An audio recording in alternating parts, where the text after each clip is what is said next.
Sa Talisay, Cebu, patay ang isang lalaki dahil sa leptospirosis, kasunod ng pagbaha roon sa kasagsagan ng Bagyong Tino. Kwento ng kanyang kasintahan, lumusong sa baha ang 27 anyos na lalaki sa kasagsagan ng bagyo. Nilagnat daw siya noong November 13 at dinala sa ospital. Kalaunay, lalo pang lumala ang kanyang kondisyon at inilipat sa ibang ospital. Binawian siya ng buhay nitong November 16. Batay sa datos ng Provincial Health Office, 23 ang kaso ng leptospirosis sa buong Cebu Province sa loob ng 2 linggo, kasunod ng pananalasa ng Bagyong Tino. Dati nang paalala ng DOH, basta't lumusong sa baha, may sugat man o wala, hugasan agad ang katawan ng tubig at sabon.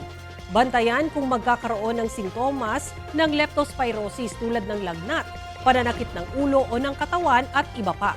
Uminom ng gamot kontra leptospirosis, batay sa ibibigay na reseta ng doktor, kumonsulta rin sa doktor o health center.